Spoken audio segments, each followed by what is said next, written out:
नमस्कार दोस्तों, स्वागत है आप सभी का मेरे चैनल पे। आज हम पढ़ेंगे हिस्ट्री का लेसन नंबर 10। लेसन नंबर 10 जिसका नाम है नए साम्राज्य और राज्य। पहला पॉइंट है गुप्त वंश के प्रसिद्ध राजा समुद्रगुप्त के बारे में हमें इलाहाबाद के अशोक स्तंभ पर खुदे एक लंबे अभिलेख से पता चलता है। यानी कि इलाहाबाद में एक जो अशोक का स्तंभ है तो उस पर समुद्रगुप्त के बारे में लिखा गया है, जिससे इस अभिलेख से हमें पता चलता है किसके बारे में, समुद्रगुप्त के बारे में। नेक्स्ट, इसकी रचना किसने की थी? समुद्रगुप्त के दरबार में कवि व मंत्री रहे हरिसेन के द्वारा एक काव्य के रूप में की गई थी। इस अभिलेख को प्रशस्ति, ये संस्कृत का एक शब्द है जिसका अर्थ होता है प्रशंसा होता है, कहते हैं। यानी कि जब भी कोई भी अभिलेख किसी भी राजा महाराजा की प्रशंसा में लिखे जाते थे तो उसे प्रशस्ति, उस अभिलेख को प्रशस्ति कहा जाता था। ठीक है, तो आई रिपीट कि इलाहाबाद के अशोक स्तंभ पर जो अभिलेख लिखा गया है तो उस पे समुद्रगुप्त के बारे में पता चलता है। इसकी रचना हरिसेन ने की थी, जो कि समुद्रगुप्त के दरबार में कवि और मंत्री थे, और इस अभिलेख को प्रशस्ति कहा जाता है। नेक्स्ट है, हरिसेन 4 विभिन्न प्रकार के राजाओं और उनके प्रति समुद्रगुप्त की नीतियों का वर्णन करता है।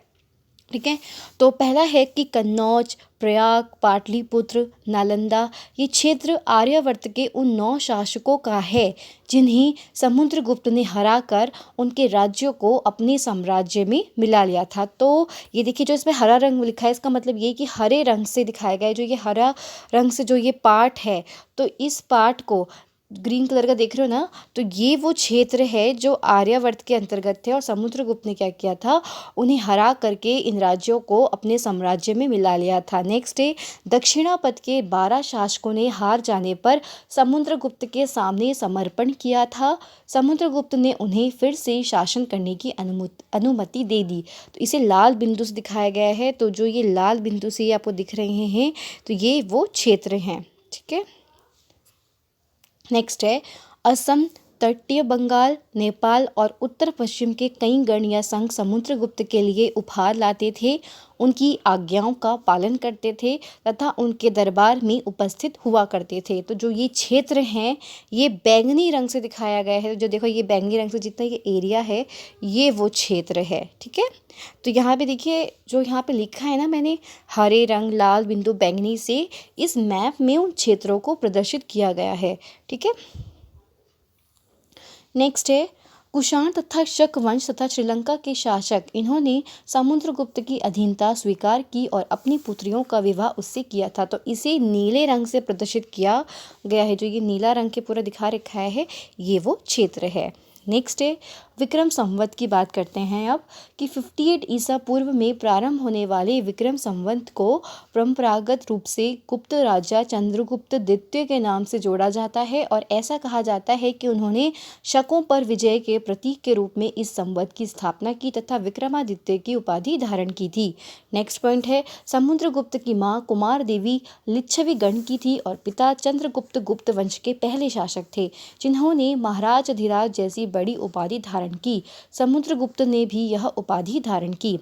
नेक्स्ट है, गुप्त वंश के शासकों के बारे में अभिलेखों तथा सिक्कों से पता चलता है। समुद्रगुप्त के बारे में उनके बाद के शासकों जैसे उनके बेटे चंद्रगुप्त द्वितीय की वंशावली यानी कि पूर्वजों की सूची से भी जानकारी मिलती है। नेक्स्ट है, राजा हर्षवर्धन ने करीब 1400 साल पहले शासन किया। उनके दरबारी कवि बाण भट्ट ने संस्कृत में उनकी जीवनी हर्षचरित लिखी। तो यहाँ से इम्पोर्टेंट है कि हर्षचरित किसने लिखी थी, तो बाण भट्ट ने लिखी थी। ठीक है, और किसमें, संस्कृत भाषा में लिखी थी। इसमें हर्षवर्धन की वंशावली देते हुए उनके राजा बनने तक का वर्णन है। नेक्स्ट है, चीनी यात्री ष्वेन काफ़ी समय के लिए हर्ष के दरबार में थे। नेक्स्ट है, अपने पिता और बड़े भाई की मृत्यु के बाद हर्ष थानेसार के राजा बने। उनके बहनोई कन्नौज के शासक थे। जब बंगाल के शासक ने उन्हें मार डाला तो हर्ष ने कन्नौज को अपनी ओर कर लिया और बंगाल पर आक्रमण किया।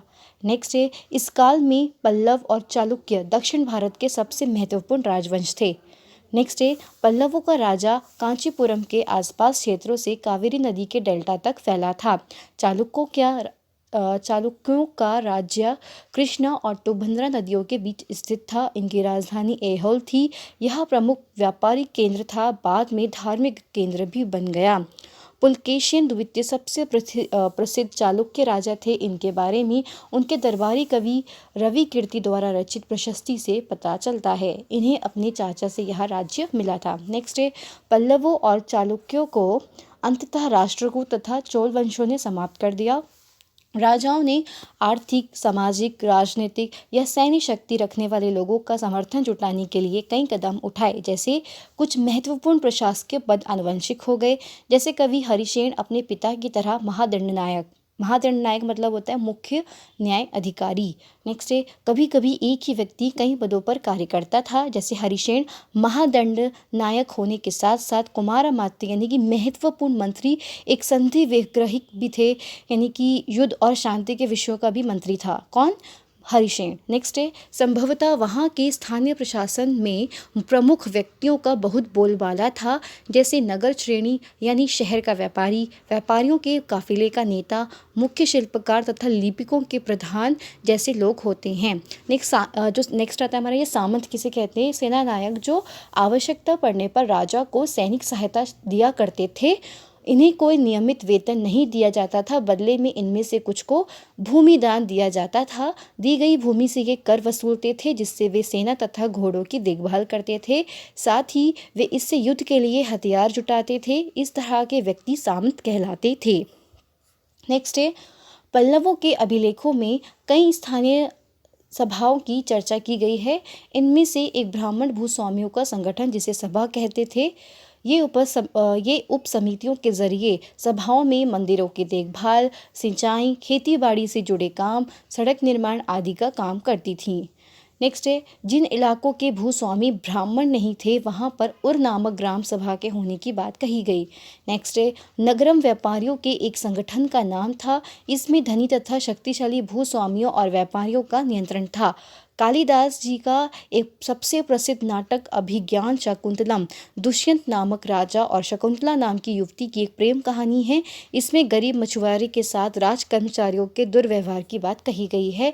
नेक्स्ट है, लगभग 1400 वर्ष पूर्व पैगंबर मोहम्मद ने अरब में इस्लाम नामक एक नए धर्म की शुरुआत की।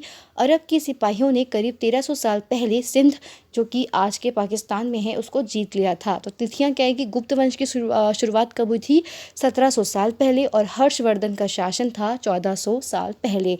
तो मैं कोशिश करूँगी कि इसका जो PDF है ना, मैं डिस्क्रिप्शन में डाल दूँ आप लोगों के लिए, ठीक है, ताकि आप इसको पढ़ सकें अच्छे से, ठीक है। और मैं जल्दी लेके आती हूँ आप लोगों के लिए नेक्स्ट वीडियो। तब तक के लिए धन्यवाद।